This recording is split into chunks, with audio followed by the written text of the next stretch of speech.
Coming up on Jamaica Magazine for this Friday, November 20, the Petroleum Corporation of Jamaica's internship program gains traction. Young people get valuable experience. Public sector workers get high marks, while the 2015-2016 Civil Servant of the Year is crowned. Plus, it's good, where it all began, tracing the history of the gastronomical delights that provide a belly full of satisfaction. Hi everyone, welcome to Jamaica Magazine. I'm Andrea Chisholm. All those and more after these messages.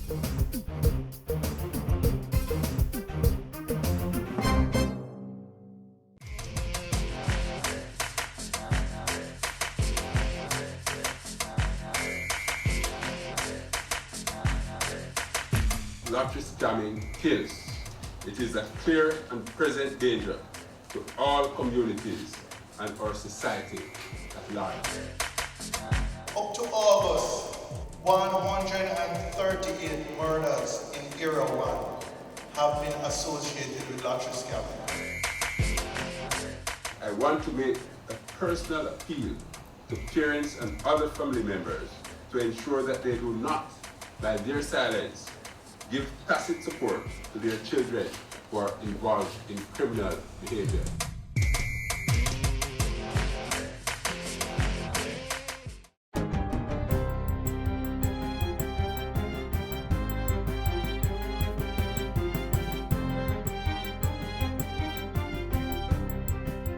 Good day, I'm Lorraine Mendez and this is your JIS News for Friday, November 20.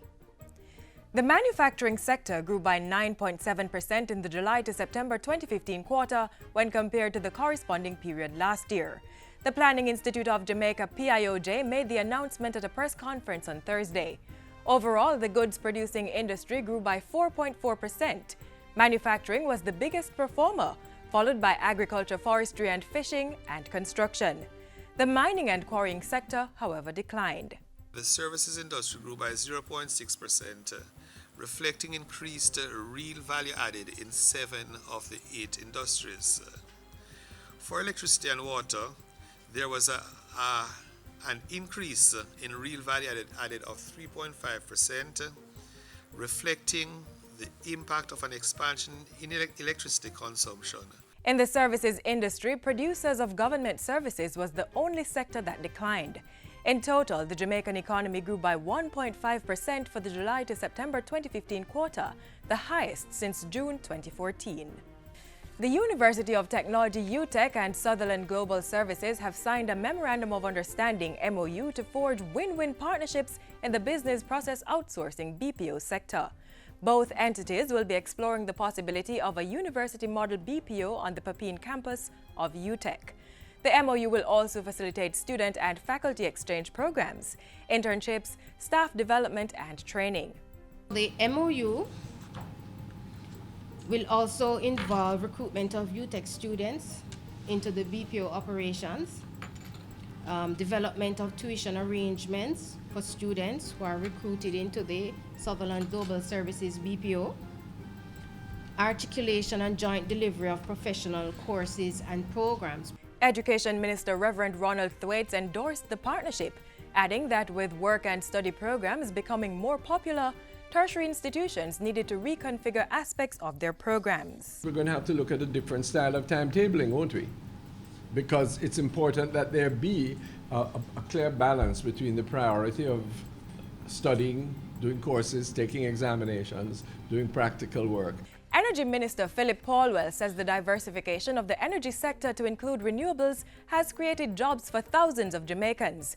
The minister was speaking with JIS News during a tour of the 36.3 megawatt wind plant operated by Blue Mountain Renewables BMR in St. Elizabeth. The $11 million investment project is scheduled to be completed by the end of March 2016. Our business as a government going forward is to create jobs. And so the fact that we have out of this seen over 600 persons being employed and the vast majority, over 80% of them being Jamaicans, is another tremendous accomplishment. Minister Paulwell adds that other renewable energy projects worth billions of dollars are in keeping with the government's push to lower the cost of electricity for Jamaicans. He notes that projects such as Wigton Wind Farm and Content Solar have bolstered the government's target of 20% renewable energy by 2030. And there is now a process to attract another 37 megawatts. There is a RFP out, and we expect that we will get oversubscription again. Agriculture Minister Derek Kellier is urging farmers to use greenhouse technology to boost local food production. He points out that 3,000 square feet of greenhouse nurseries were established at the St. James office of the Rural Agricultural Development Authority, RADA, with assistance from the Food and Agriculture Organization. During the fiscal year, some 167,875 seedlings have been produced right here. And you can see the greenhouse out at the corner there, generating an income of over $2.518 million. And that is a remarkable achievement as well. Minister Kellier was speaking at RADA's Open Day and 25th anniversary celebrations in St. James. He lauded farmers for producing over 1.7 hectares of crops in 2014. And finally, the community of Latin American and Caribbean states, CELAC, is being hailed as a catalyst for development and leadership. It is the only regional organization which embraces all our 33 countries of the Latin American Caribbean region, and which provides a space for us to collectively address our challenges and derive mutual benefits from our natural and comparative advantages. The Foreign Affairs State Minister was speaking at a symposium at the University of the West Indies Mona campus. The event was in honor of the 200th anniversary of the Jamaica Letter, written by Simon Bolivar. And that's it for JIS News Today. I'm Lorraine Mendez. Thanks for watching.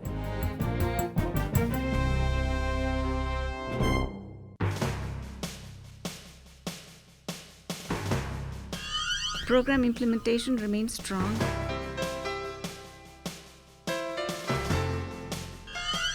We also welcome the recent wage agreements. It was a proactive and important step in reducing Jamaica's public debt.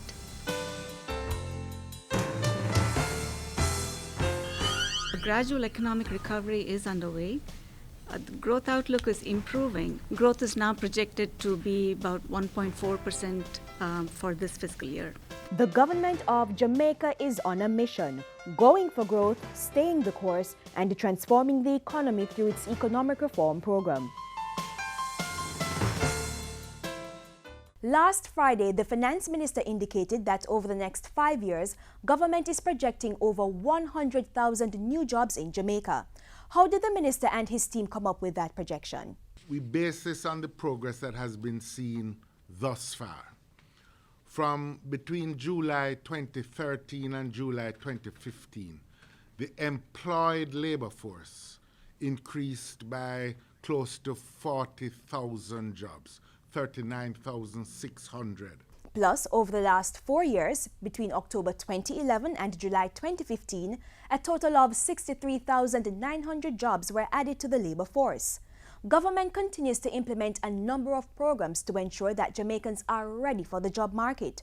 One such initiative, an internship program organized by the Petroleum Corporation of Jamaica.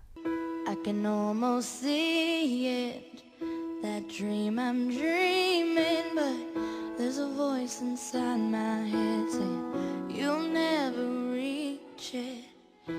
At some point in our lives, we all set goals we want to achieve. And though the path to accomplish them may be smooth for some, for others, it can be a real struggle.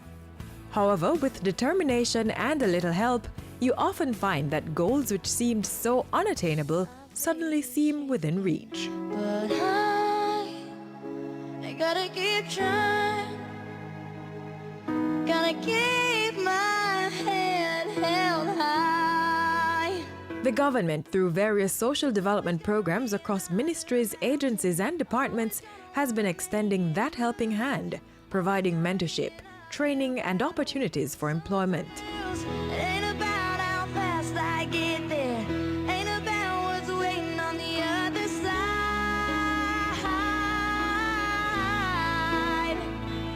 It's the climb. The Ministry of Science, Technology, Energy and Mining, MSTEM, is among the government ministries that are facilitating a mentorship environment.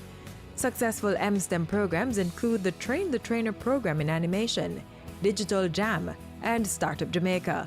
Through these programs, Jamaicans have been able to secure meaningful employment and become successful entrepreneurs. And now, the STEM Ministry has added a new program, the Petroleum Corporation of Jamaica PCJ Graduate Internship Program.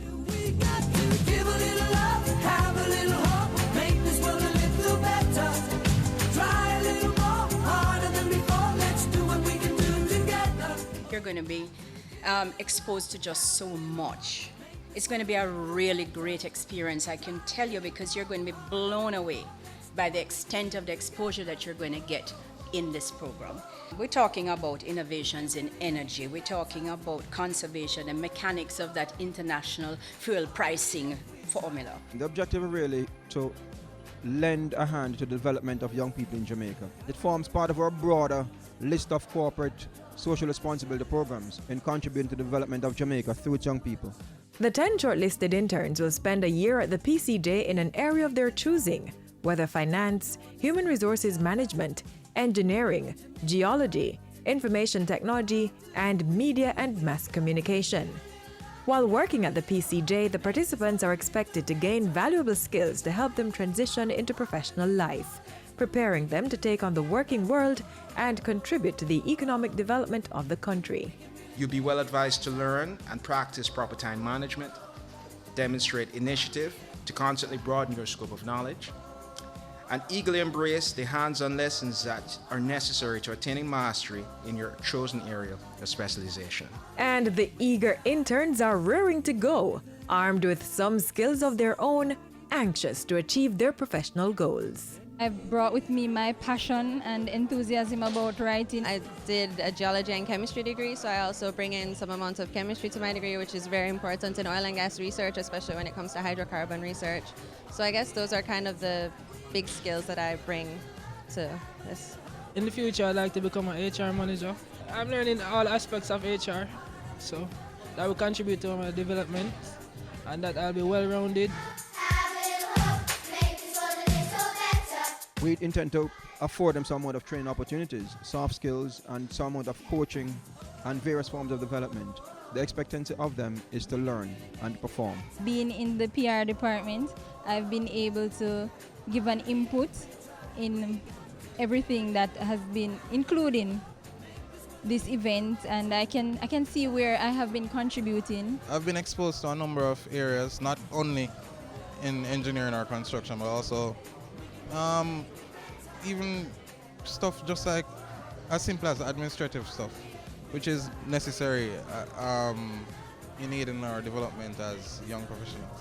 Sanjay is a civil engineer graduate but wants to transition into chemical engineering. Considering that PCJ is actually within the energy sector, it's advantageous to me to have been placed here. I expect at the end of the day to become a well-rounded individual who is able to function effectively in respective environments.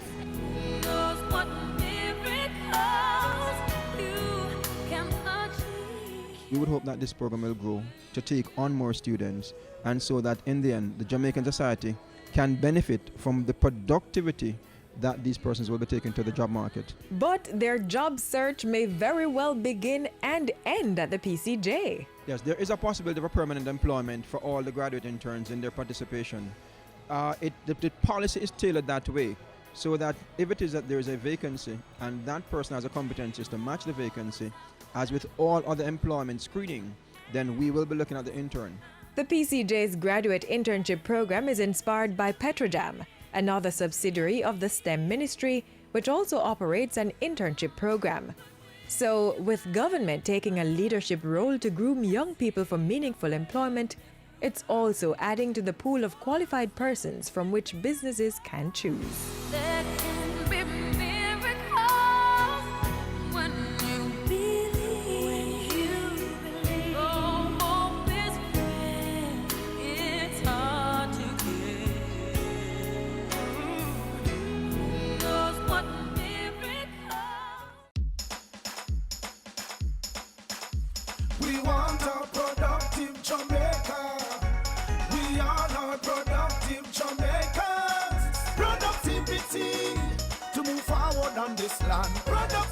Productivity, that's the way to go, we should understand. Productivity is the way to go for all us Jamaicans. Small business, big business, old and young, we are tell every woman and man.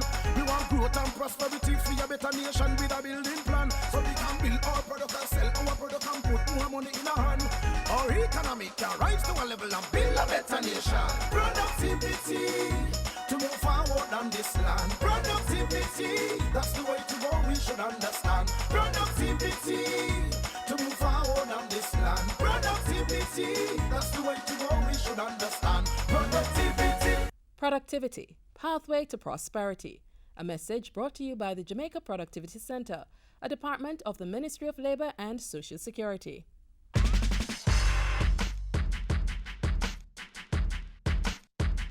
Civil Service Week formally ends today, November 20, and all week, our men and women in the public sector were lauded for their contribution to national development. They are the engine of government, the ones that keep the wheels turning. The overall efficient functioning of Jamaica as part of the modern global economy is highly dependent on the work that all of you do.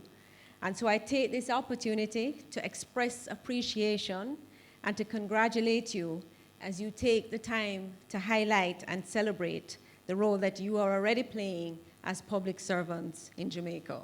The head of the civil service responded, indicating that public sector workers are committed to the transformation process. The decisions we make every day as civil servants have an impact on the provision of high-quality services and sustainable development.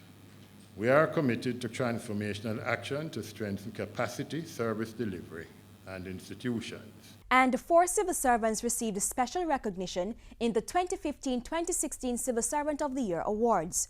Beverly Thomas Barnett from the Ministry of Education was a finalist. 3rd place went to Earl Ranger of the Jamaica Defence Force. Courtney Brown from the Ministry of National Security copped the 2nd prize, and the Civil Servant of the Year award went to Barbara Allen, Senior Director Planning and Development in the Ministry of Education. Civil servants diligently and relentlessly pursuing quality public service for sustainable development.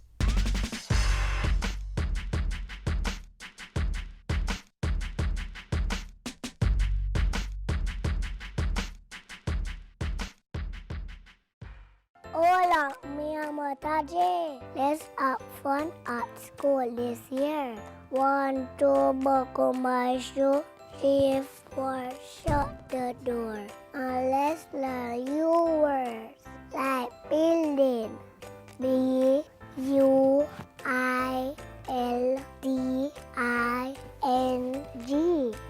And vegetable, yum yum. V-E-G-E-T-A-B-L-E.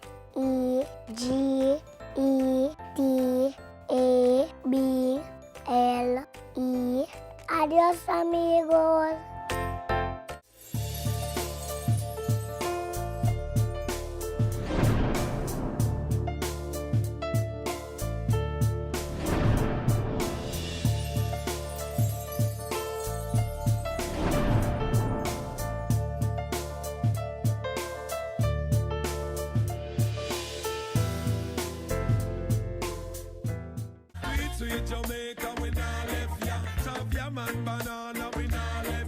Finger-licking jerk chicken, Helcher fish and bami, we run down yam and banana, roast breadfruit, sweet potato pudding. Jamaica food sweet. So let's make a pledge to use more local produce and less foreign goods. Let's grow what we eat and eat what we grow. Jamaican produce is the food of champions, fueling the unbeatable spirit of a people. With unique flavors that serve up mouth-watering dishes, local agriculture continues to yield the best results, from planting to the palate. Even as Food Safety Week comes to a close, we take a trip down memory lane, where it all began, how different types of food became a part of the Jamaican cuisine. It's a melting pot of cultures, cooking techniques, ingredients, flavors and spices from all who've had a hand in the making of the nation. Taino, Spanish, British, African, Chinese, Indian and others, shaping a national culinary palette that's more than 50 years in the making.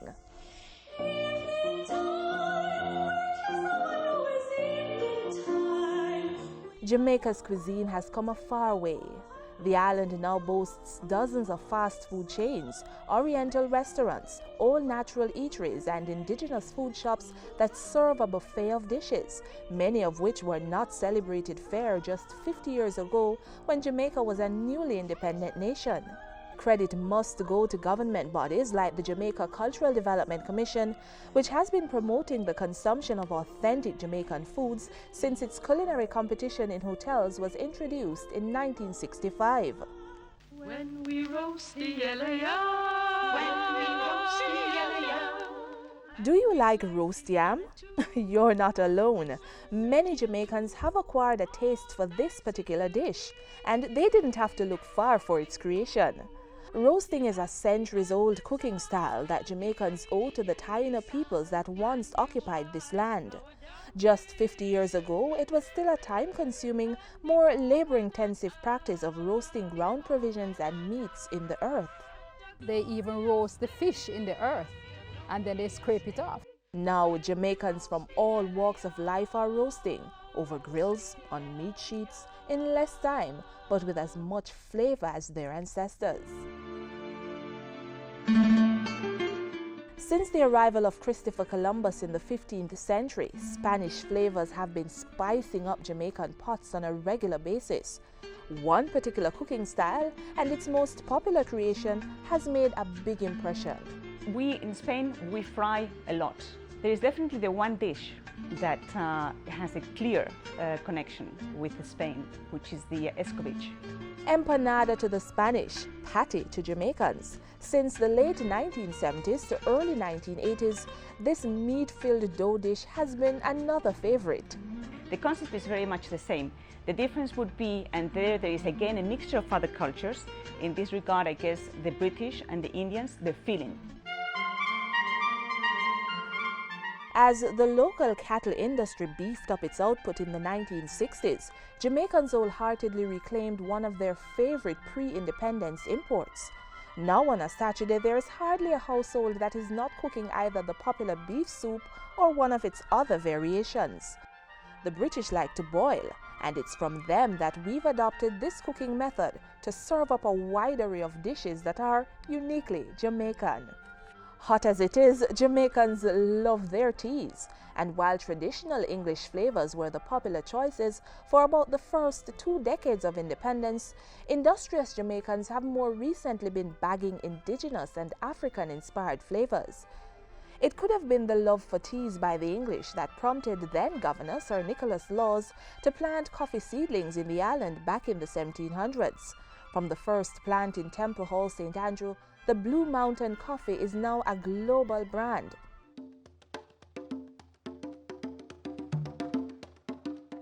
With about 90% of the Jamaican population claiming African heritage, it's easy to see why the continent gets credit for most of what we eat. But there was a time when claiming that particular heritage was not for popular consumption. You wouldn't find bami being sold in the supermarket in the 60s or late 70s. Green bananas were a no-no if you're sort of, it was a very peasant thing and you couldn't say that you're eating green bananas. No more. Today, Jamaicans of all ethnicities delight in their prickled or corn meats, mackerel rundown, and yes, the many faces of bami and banana, green, ripe, boiled, fried, however you want it. What would the Jamaican diet look like without the maroons? They would catch the wild hog. They would prepare that wild hog, and they would dig a hole, and they put the fire in the earth, in the hole, and they would set up a wooden grill over that hole and anchor these sticks with stones and so on. And then they would have the pig on that pimento, green pimento wood that is anchored over that hole, and that was how they would roast the pig. After they season it, of course, with bird pepper and pepper elder. And from the hole emerged the most popular maroon gift to the dinner plate, jerk. In the 1980s, you could only get jerk pork in Portland. Only at the Port Antonio market on a Saturday when the Maroons used to go there to sell it. And then afterwards, I think one of the Maroons was started the stand at Boston. Giving us the widely popular Boston jerk pork and its many challenges from all across the island. The truth is, over the last 50 years, we have had a major integration of Indian culinary arts into Jamaican art. The most popular integration is not a specific dish, it's a spice. While Jamaicans tend to rub it on the meat and the Indians are more likely to put it in hot oil, everyone agrees curry is a much appreciated import from the Asian continent. You know, in Jamaica we are very adventurous. We like to go beyond what we are accustomed to. So we move from curry goat to curry chicken, and all sorts of things are being curried too. The Jamaicans have come to embrace the Chinese cuisine because it's good. But you know, Jamaicans, sometimes we cook the Chinese thing at home with the soya sauce, but we have to throw a little jerk seasoning in it and what have you, because it's a combination of flavors.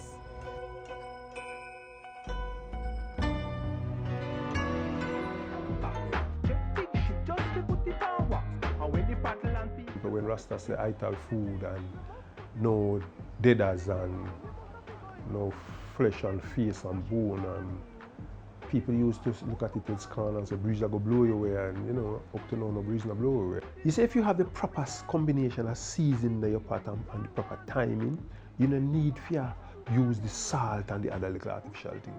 Many Jamaicans still cook with salt, and meats remain a constant, but the healthy lifestyle pushed decades ago by the Rastafarian community is now a well-accepted and celebrated way to live. No Jamaican cookbook could be complete without this chapter. Whether it stems from a fruit or it's brewed in a lab, Jamaicans love to imbibe. So ginger beer, to lemonade, and then we have sorrel. And we have been making a lot of drinks with our fruits, like soursop punch, and we make breadfruit punch and sorrel, and at Christmas time there's egg punch. Now that is the perfect cap on a multi-ethnic menu, fit for the most Irie people in the world.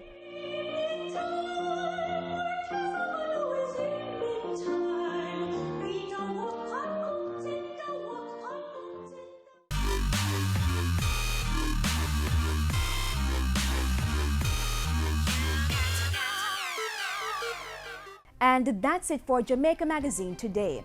As you prepare for the weekend, be safe. Be aware of your surroundings, look out for the children and the seniors, and of course, slow down on the road. Speed kills.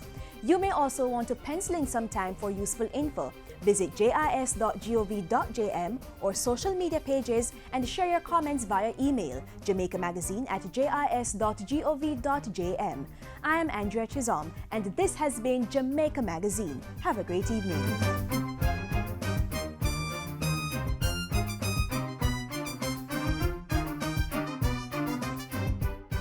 This has been a production of the Jamaica Information Service, the voice of Jamaica.